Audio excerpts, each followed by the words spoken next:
Good evening. Thank you for joining Billy-Ray Belcourt in conversation with John Hill. We're here to discuss Billy-Ray's body of work, which includes his 2020 memoir, A History of My Brief Body, and two collections of poetry, NDN Coping Mechanisms from 2019, and This Wound is a World published in 2017.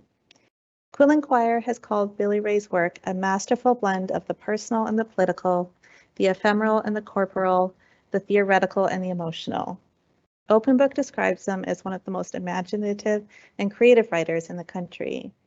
Billy-Ray's books have won so many awards and been featured on so many bestseller lists that it's difficult to list them all.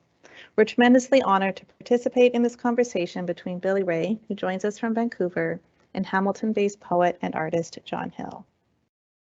Billy-Ray and John will talk for 45 minutes, followed by a question and answer period. On the right hand of your screen is a chat box. Please use this to submit your questions and comments to our speakers. We encourage you to find Billy-Ray's publications at local independent bookstores like Epic Books at their Lock Street and Sherman Avenue locations, King West Books in Westdale, The City in the City on Ottawa Street, and all retailers that support books and literacy. I will take a moment to acknowledge that the city of Hamilton is situated upon the traditional territories of the Erie, Neutral, Huron-Wendat, Haudenosaunee, and Mississaugas.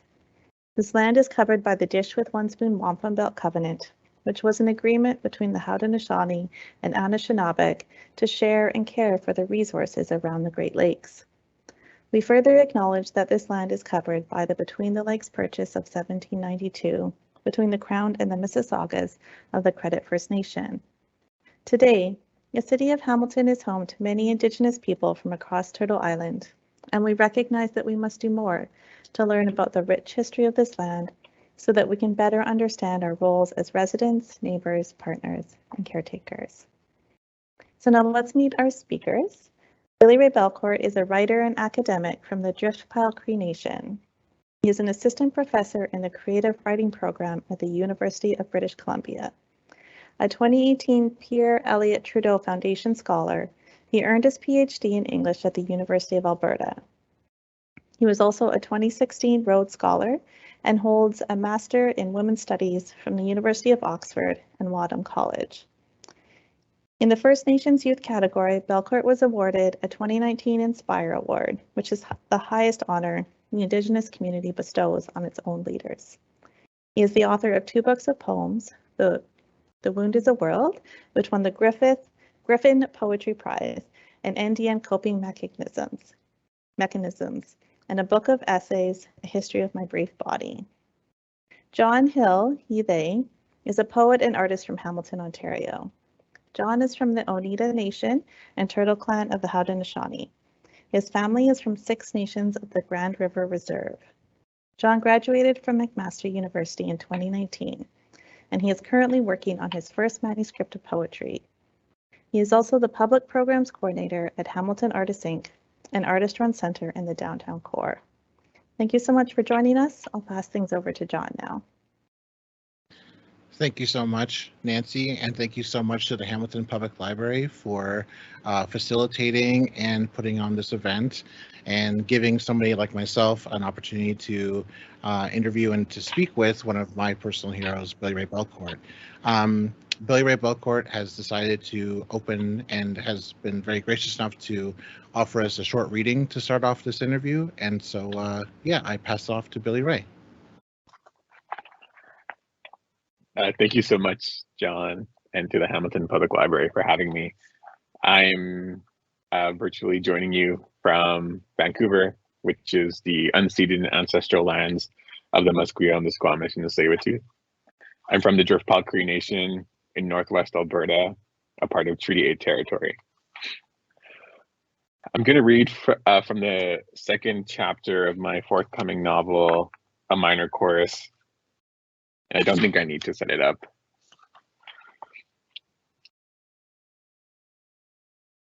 On dating apps, I sometimes ask men to describe the texture of their grief. If they didn't immediately block me, most spouted platitudes or said something like, "Are you looking or not?" Those who did make it to my door were brief, nameless, untalkative. Usually, They wanted me to be a room they could govern the limits of, paint a new shade of blue, hungry topaz, hungry sapphire. I developed a habit of hooking up with men after long evenings of working on my dissertation, of writing into the void, hurling myself at myself. For a while, this felt like an extension of my work, mostly because my sadness and my libido had become inextricably entangled. Perhaps unsurprisingly, neither what I wrote nor whom I met at all hours of the night made me feel much else other than dim and indistinct. What I wanted from sex, I wanted from writing: to be more fully inside my body without encumbrance, to experience embodiment as something other than a catch-22. My body felt so thoroughly overdetermined by forces outside of me, yet it was the source of my livability. It literally coursed with life, even as life was something I was being deprived of. Love, art, these were small portals. They allowed for a kind of transcendence. Maybe there was a danger in how ravenous I was for that which placed me beside the present. It was too late in the day to fully pursue this epiphany to its logical end, so I opened the dating app. I ended up messaging with a therapist. He'd heard of me, seen me around campus, which terrified me, ruptured the allure of anonymity. I was less interested in having sex with him and more interested in his knowledge, which I suppose is also a kind of eroticism. He asked me to send a photo to be sure I was who I said I was.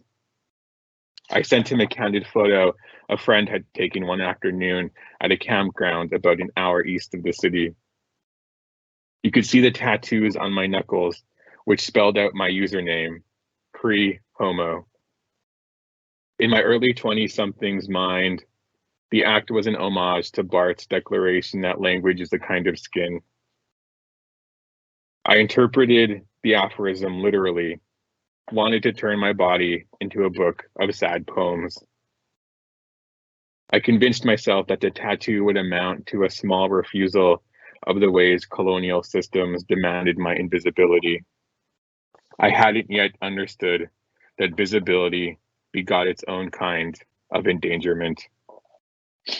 And I'll stop there. That's incredible stuff. I love hearing these themes pop up again and again in your work, like the body as like not a body and instead as something else. You refer to bodies as you know, the body being made up of sad poems, and you've also written in your poem Indian homopoetics the idea of like you know, becoming the earth literally, and then having these like dime shaped holes coming out of your skin, and just there's something so I guess in the same way that we've taken the term awful from what its original meaning was, like literally full, like inspiring awe, and it's like I want to take that same concept and apply it to the word horrifying, because it's scary, it's very intimidating, but it's also this like sort of like a melancholic beauty that it permeates throughout your work, and there's this viscerality that occurs over and over again. And I think when you mentioned that you in the pre-chat that you were interested in reading from your upcoming book, what immediately came to my mind was a quote from your last book, A History of My Brief Body, and I'm going to read from that now. Apologies for appropriating the artist's words, but I can't help it. The aesthetic function of the novel, to my mind at least, is to whisper, to hide critique, to grab a reader by the throat with an invisible hand.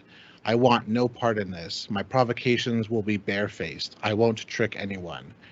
Now, that comes from the Futuromania section of your book, and you know, reflecting on the book and its reception and, you know, its rightful reception, you know, I'm curious as to, you know, what has changed in the mind of Billy-Ray Belcourt from writing these words to now having a new novel, having your first novel come out in September later this year. Yeah, thank you for that question. A lot of the essays in A History of My Brief Body, or a lot of parts of the essays, were the products of failed autobiographical novels. And I write another essay that I include a fragment of what I was trying to do when I was trying to write a novel. And I was struggling with the way that the history of the novel, as I could see it, seemed to foreclose the possibility of speaking from the position of queer indigeneity. The political novel has been marginalized in the larger history of the novel. Some contemporary writers even argue that to imbue a novel with a political purpose is to betray the purpose of the novel. And of course, there's the connection to sort of the leisure class, the novel, sort of giving expression to the individual as the primary subject of the world. I wanted to write a novel where a collective or a community was the primary subject. And so the voice of the novel is much like mine, but I try to use it as a way to express a community's concerns and dreams. Wow.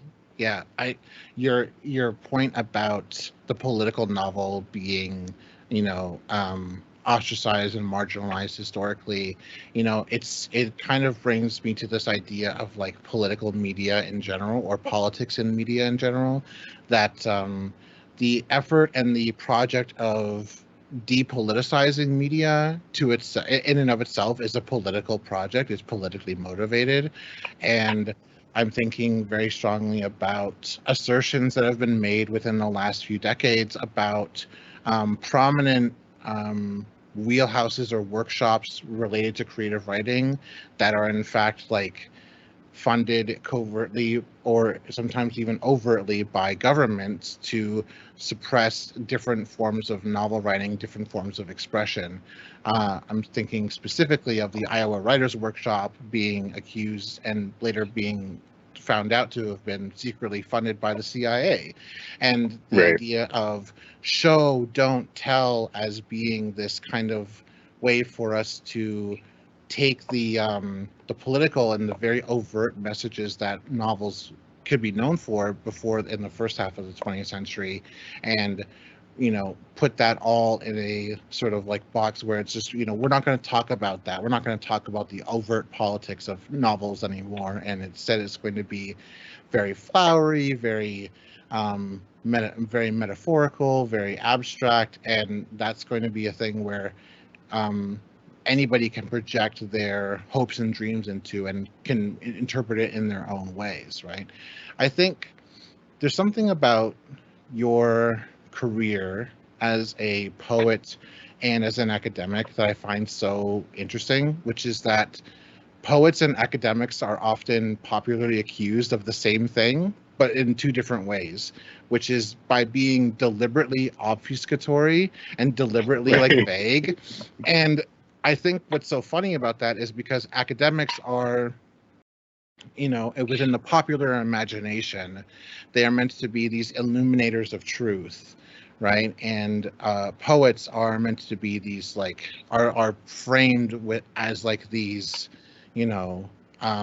emotional, sort of like hysterical, melodramatic figures who simply pour out their emotions but who do so in this very like metaphorical and obfuscatory way. And I think what's interesting about like your work is that you grapple with this idea of being understood in the most thorough way possible, and but also by using language that some people would describe as obfuscatory, like you're using concepts from Roland Barthes, from Foucault, and you're referencing these concepts that many people would look at and sort of say, well, I don't know what that means, so this person's obviously not trying to talk to me. This person's obviously not trying to reach me.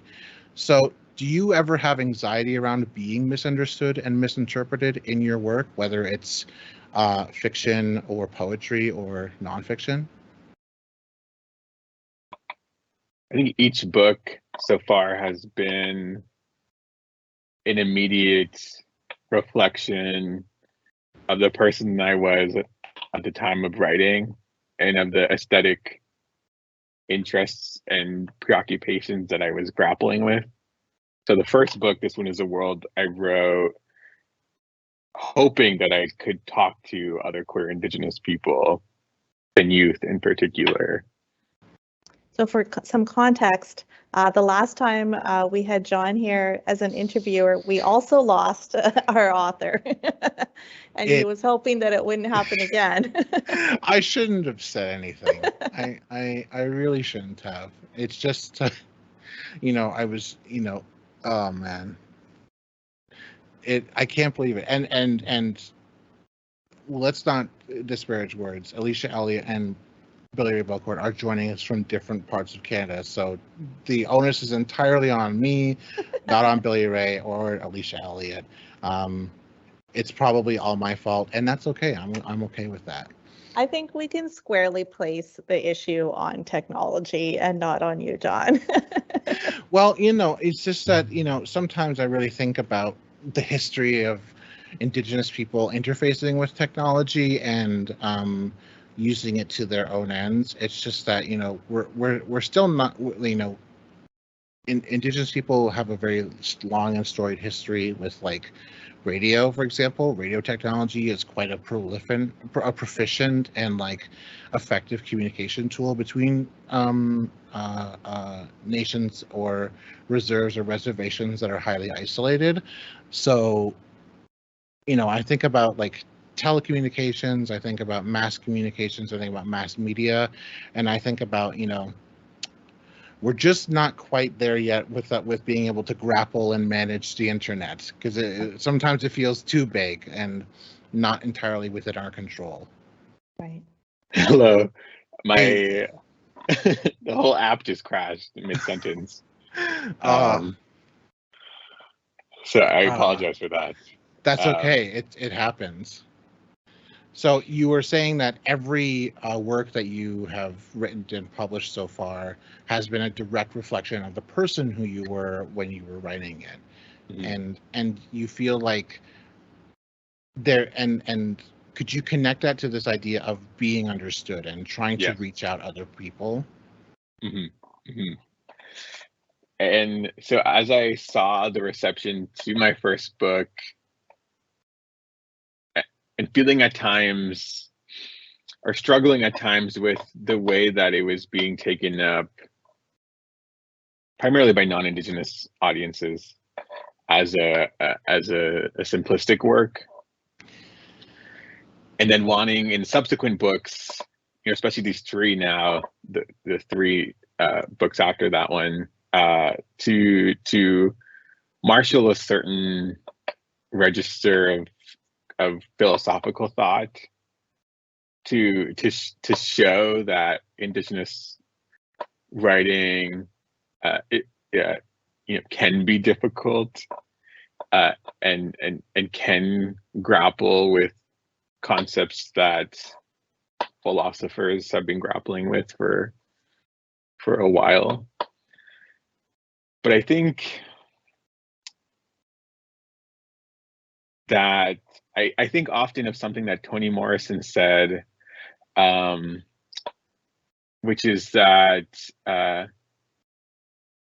reading is a kind of work, and that to read something, I'm like incredibly paraphrasing, but to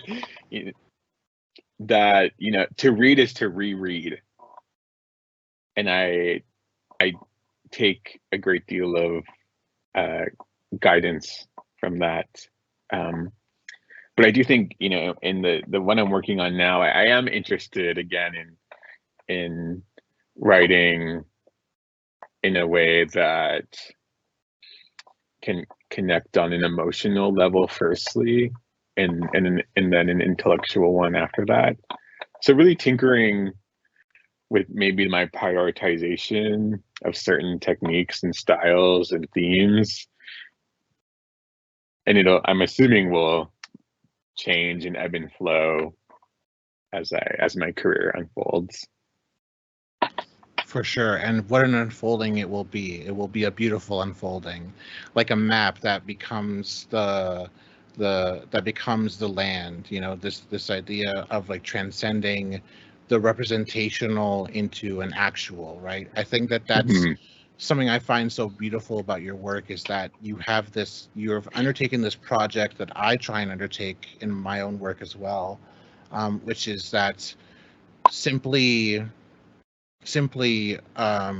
wishing for another world is a good start, but wanting a better world is something that that like has to be undertaken as a project. And you know, growing up, you know, like I'm 30, and so growing up as an Indigenous youth in the city, you know, I would have loved to have encountered a Billy-Ray Belcourt edition on the library shelves, you know, because growing up queer, growing up Indigenous, and growing up in the city, you know, there's not really a whole lot of avenues for you to really express yourself, especially not 18 years ago.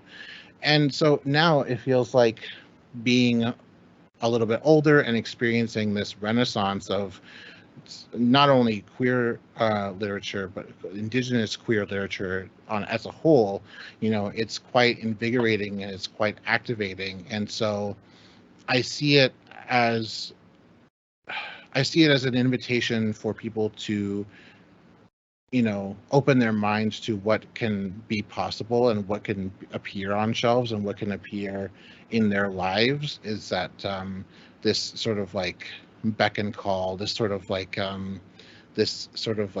siren, this call to action, basically, for all of us, even no matter how isolated or dispossessed we are as Indigenous people, and especially as queer Indigenous people, to manifest and create the world that we want. And that's what I think books like yours, books like Joshua Whitehead's, books like Jay Simpson's, all of those books, all of that literature helps build the groundwork for it. It's a life raft for Indigenous youth and queer Indigenous youth especially to latch onto. And the significance of that can't really be overstated, I think.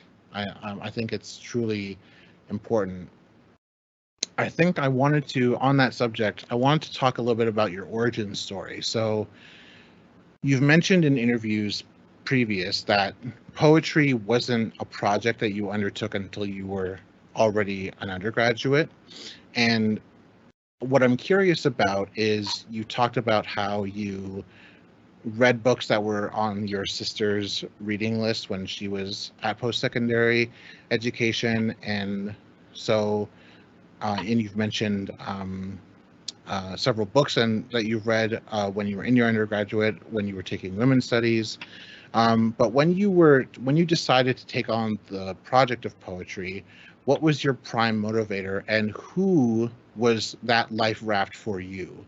Who did you look to learn the craft of poetry from?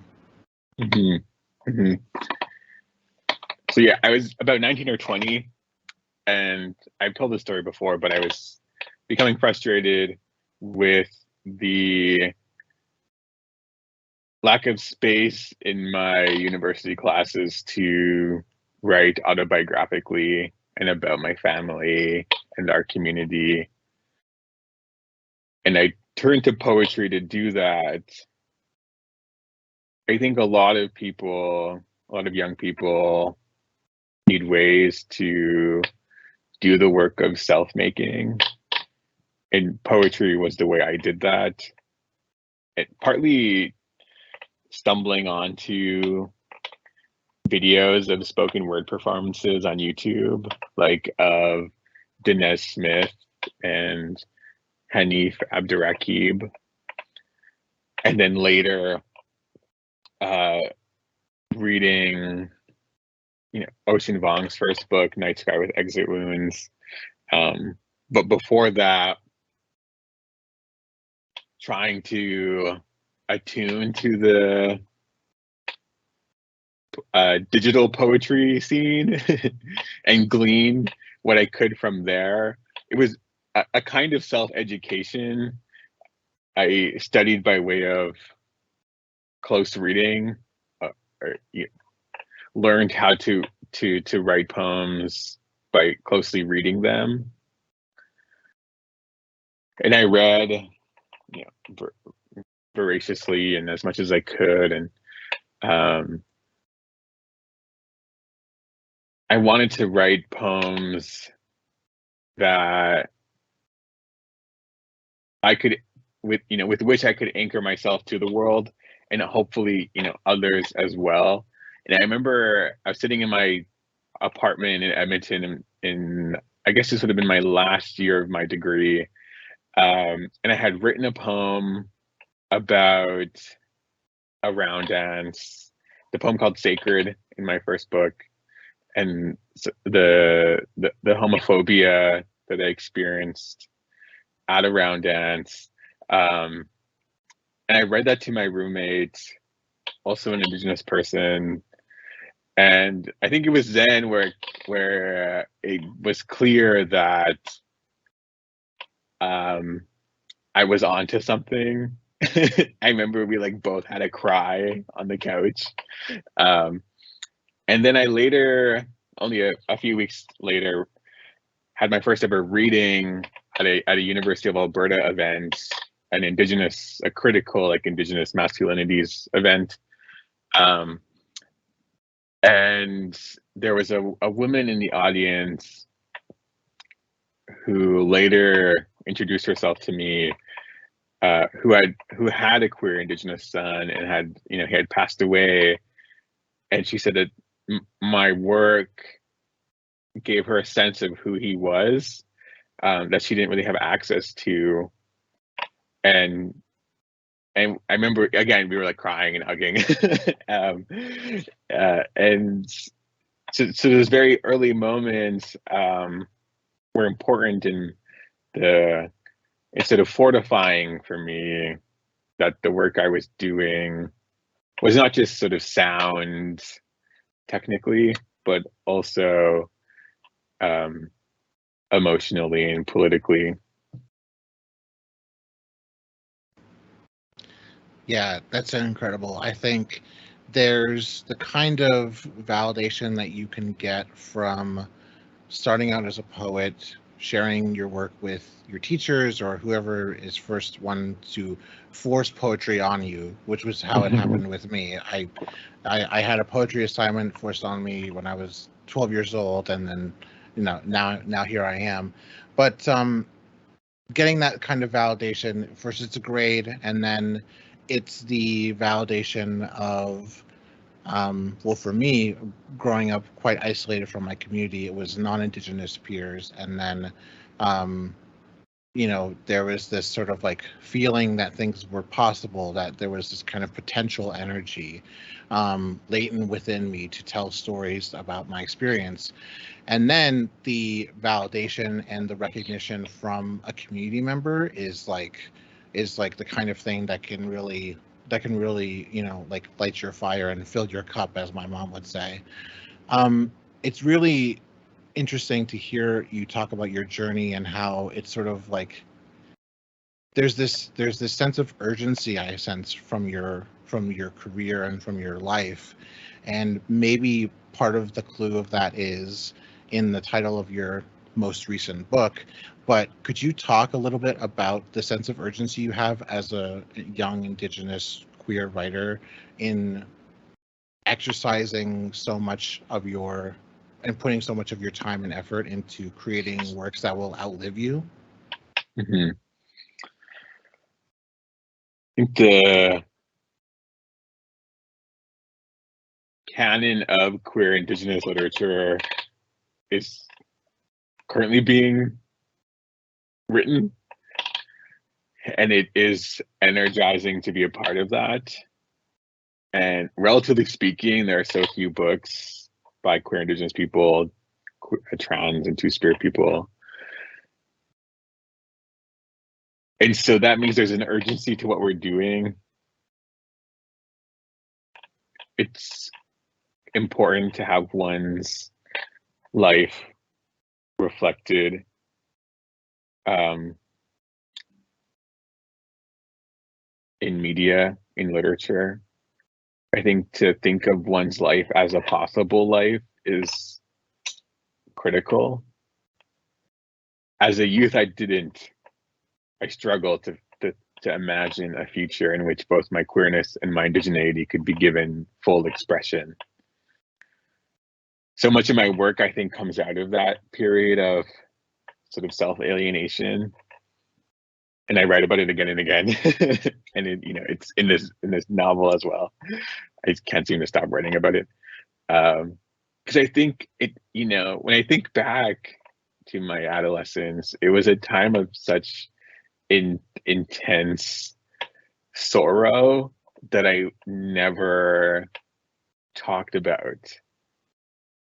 And so I guess poems and essays and now fiction have been ways I've been able to talk to myself about that time. And I know that, unfortunately it's still the case, and especially rural, reserve-based queer and trans Indigenous youth still experience that sense of existential crisis. And so there's the urgency of representation as well.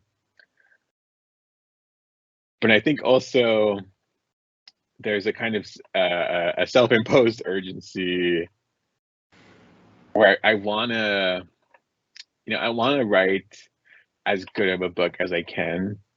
And I think maybe I'll stop when I feel like I've written the best book that I think I can write. I haven't done that yet. Yeah, it's hard to say where the limit is, because it feels like there's this thread throughout your work about the idea of like your body being made of ideas, and like ideas being like the world of ideas being where Indigenous people live and where we're from. And I love that concept and that idea. And ideas themselves are kind of like living beings, and so there's this project within indigeneity, within like in many Indigenous cultures, to be accountable to living beings outside of humanity. And so to conceptualize a world where ideas are this kind of thing that we have to keep alive. We have to keep alive this idea that a better world is possible. And so the project of writing and rewriting and reading and rereading works that create that world or create that space is like keeping that idea alive. It's kind of like the old adage of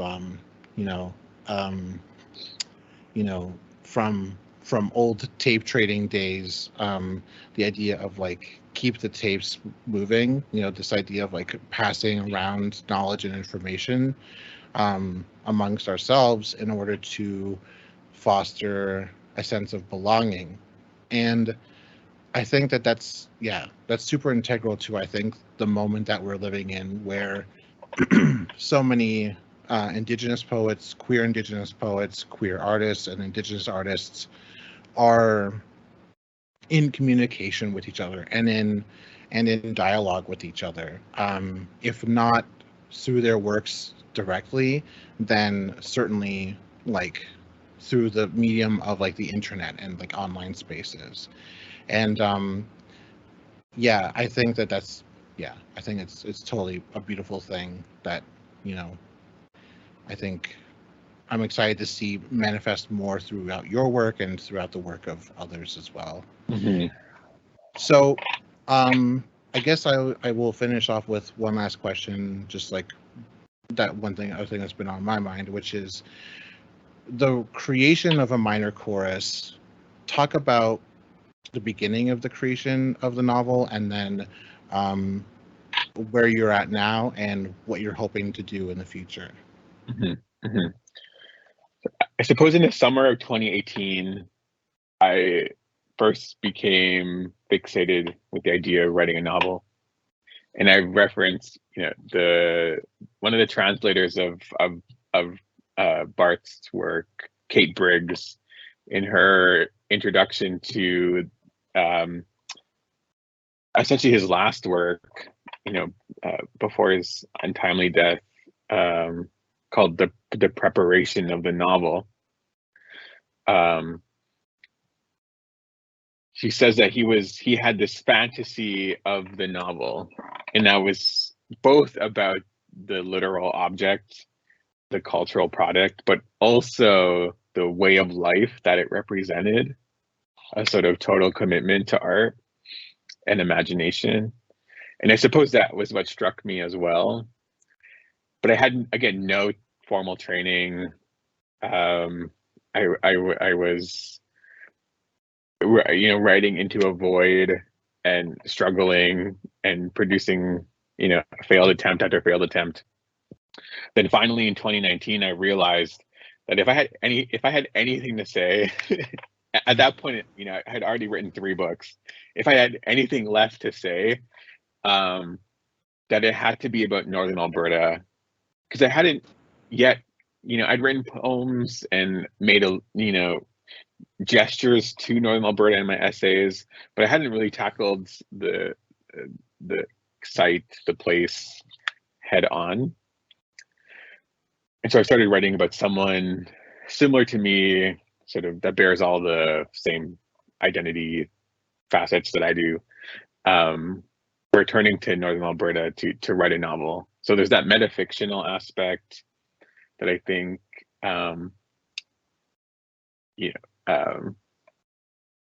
literary nerds will like, and maybe, people who aren't literary nerds won't like, but whatever.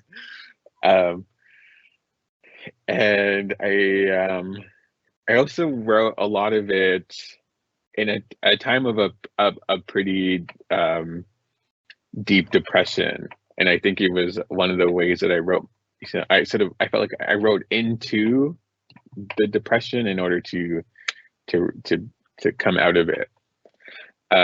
And so, the familiar melancholy of my previous books is, here again. But I hope, it's a book where I've allowed myself to take some literary risks. I feel like all my books I have done that, but again, I'm doing it here, and I hope there's a payoff. But we'll see what people say. And I do feel like I know how to write a novel now, and I know how to write fiction. And so I've been working on short stories, which is partly because it's easier than writing a novel. And also because I feel like with a short story, I don't feel the burden of having to overthink. I think sometimes I struggle with overthinking, both as a person and as a writer, and short poems as well. They're so compressed, such short, intense bursts of images and ideas. You can essentially, save yourself from overwriting or overthinking. Yeah, I love that. I love the idea of creating from the passage that you read at the beginning of this talk, it seems like very much like you're invoking some aspects that you've developed for A History of My Brief Body, and that you're sort of like transmogrifying that and sort of elevating it with this sort of like metafictional aspect. I think that it's so funny that there are many Indigenous queer poets who have avatars of themselves. So there's Joshua Whitehead and like Johnny Appleseed, and then there's Tommy Pico and Teebs, and now there's like you and this character in this novel. And I think that that's so interesting that Indigenous people are willing to play in the space of like metafiction and magical realism, because it's really this kind of like this project that we're creating is sort of like an uncovering and a establishing of this world that used to exist and that should exist, but really only exists within our minds, within our collective and cultural memory. And that's pretty interesting. One last question before we go to the Q&A. If anybody has questions, they can feel free to leave them in the question and answer section. But you are a person who's obviously been as far from Driftpile Cree First Nation as Oxford, and as close as where you are now, like in Vancouver. How do you write to a place while not being in that place? Part of me felt that I had to be away in order to see the place more clearly.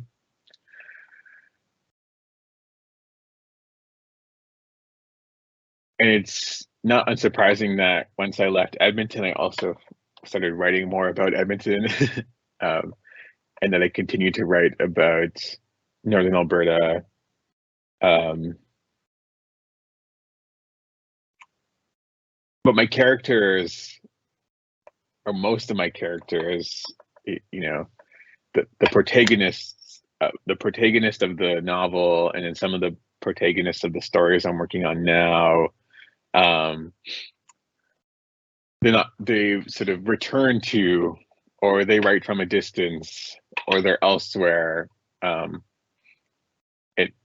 suppose that's just both consciously and unconsciously, I'm unable to write from that position of immediate presence. Yeah, that's really, I think that the idea of like pulling back a little bit is so interesting, because it's like, it reminds me of that story about like the map that is so big that it covers the entirety of what it's supposed to represent. And that just again brings us back to this idea of like the magical realism aspect. And yeah, that's really wonderful. I'm so glad, and I'm so excited to hear more about it, and I can't wait for my copy to be in the mail. So I'll send you my address, and then we can just like, you could just forward your copy, or but yeah, we do have quite a few questions in the chat. I will start off. This is from Alex.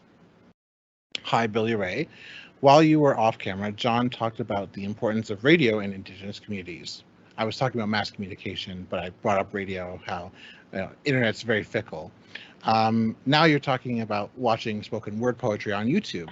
Could you talk more about internet radio and writing and Indigenous messages? And I would also expand this to be Indigenous communities as well.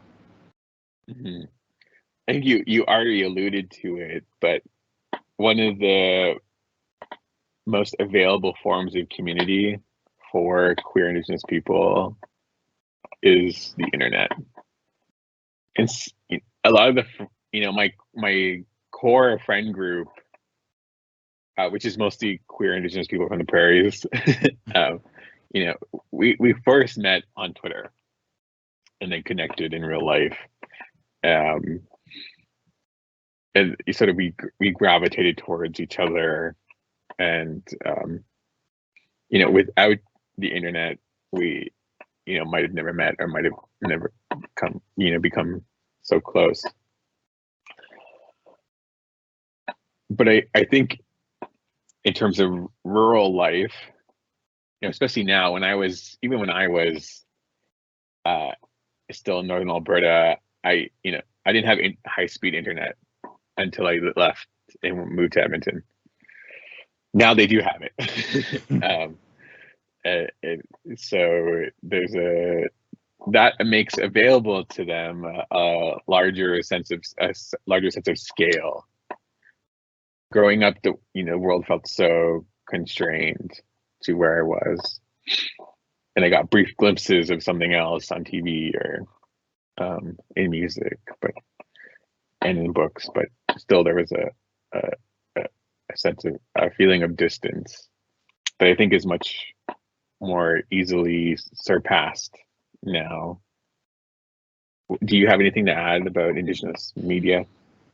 Yeah, I think I go to Instagram for all of my mixed feelings of jealousy and but also activation, because it definitely is one of those things where as somebody who's as old as I am, growing up feeling like nobody wants to read any of this shit. Nobody wants to read anything that I've written, and it's just all the good poets have already been published, and what's the point of being a writer anyway, because it's just at the worst case scenario I become exploited by the capitalist machine. Best case scenario, all my books end up in a landfill or something, but then growing up and being in a position where towards the end of my undergraduate as an older student, seeing the rise of all of these people coming up basically out of the ether and onto my timeline, people like you, Joshua Whitehead, all these other people, these amazing artists and people, it's inspiring, I think, and it's put me in a position now where it's like, okay, well, now I have to be the kind of person who has the tenacity to value myself, to value my own work and value my own words. And so now I'm in this position of trying to catch up, and it's daunting, but it's fun. It's activating in a positive way, because what happens every time I meet somebody from this,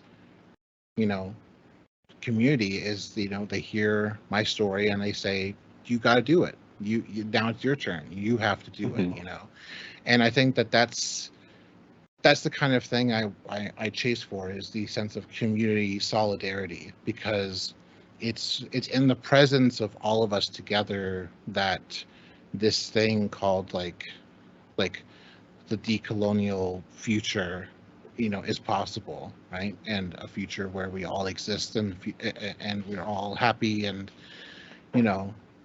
taken care of is possible. Yeah, that's basically it. Is that it's activating, but it's also encouraging, and I think it's the kind of thing I too sort of envision as, like, if it didn't exist, I don't think I would be as activated or as hopeful as I am. And I'll just add that my first book deal was a result of my own blogging. Yeah. I had been publishing poems on my blog, and that's how Frontenac House in Calgary got wind of me. And I also remember, I don't know if this is my story to tell, but I remember seeing Josh tweet about having he had finished writing Johnny Appleseed, and then just tweeted, "There's a publisher. Do any publishers want to take a look?" And then that's how he got his book deal. And again, there's just like the ways that Twitter, especially, but the internet more broadly, has allowed for Indigenous writers, made available to us another avenue into publishing, which can really be very insular and gatekeepy. For sure, absolutely. I think that the next avenue is that there's this tension between like media ownership and like platforms and the power that platforms have, and the recklessness with which many platforms wield that power. But I think that for every toxic community of white supremacists, there has to be a community of loving, accepting, people who will support your work, right? I think that's the double-edged sword aspect of it. Totally. Yeah. We have a question from Jeff. You've alluded to this before, but did you always plan to write a novel? Yeah, not until 2018. Before that, I had no plans at all, nor desire. And who knows what you will desire 4 years from now? Exactly. Probably a retirement package. 10-year maybe. We have another question from Kat, which is, are you worried at all about releasing a novel after having primed us with so many examples of previous attempts in brief body? I never thought about that, actually. There were some great titles in that book, too. None of which I used, funnily enough. I remember my editor, too, was also like, I think this title would be the best if you are ever to write a novel. And I ignored that. But I think if anything, it makes sense that the book after that book is a novel, and that if folks have read my work closely enough, it'll totally make sense, and it won't feel like that great of a departure. And as you already noted, John, it's a continuation of certain concerns. That's right. The content is very much like on a continuum. Everything comes from what came before. Mm-hmm. And I think that you've had conversations with other interviewers in the past about like the tension of genre. So in the United States, A History of My Brief Body is published as a collection of essays, Mm-hmm. whereas in Canada it's published as a memoir. Prompting, I'm sure, no shortage of gasps and pearl clutching from people who want to know why this 20-something Indigenous writer is writing a memoir. But I think that there's something about Indigenous people and queer Indigenous people in general where we're just able to transcend any boundary that is put before us, and not with malice, like we're smashing the novel, we're going to explode the memoir, we're going to disrupt the poetry market. What is this, a poetry in a paragraph form? Instead it's with joy. It's that, if it comes from beings that come from the land, and it doesn't hurt anybody, so it's good by us. We'll call it whatever we need to call it in order to get it on the shelves, basically. Totally. Yeah, I love it, and I can't wait. And our final question from Steph. I'm most familiar with Canadian Indigenous queer writers, but could you recommend American or international writers? Yeah, so I already mentioned Tommy Pico, who has similarly also written 4 books. There's Jake Skeets, who has 1 book out that's really beautiful, Eyes Bottled Dark.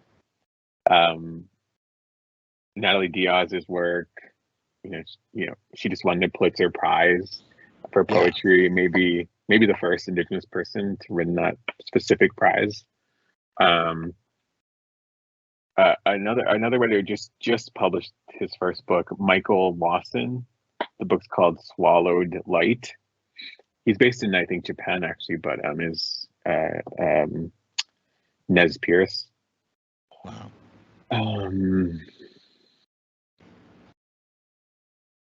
That's all I can think of right now. But there's also quite a bit.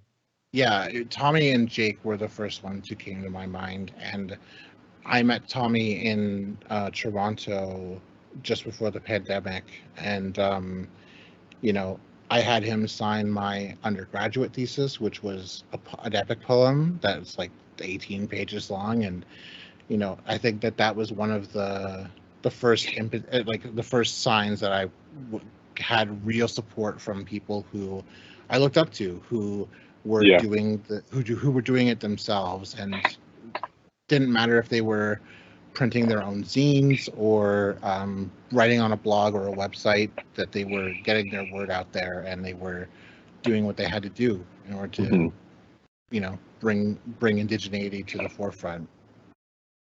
Well, thank you very much, Billy-Ray Belcourt. This has been fantastic. I feel very enriched and blessed by our conversation. And yeah, I can't wait to hear more from you and to see you on the timeline. But yeah, thank you so much. It was really a pleasure. Thank you so much for joining us, everyone. Have a good evening.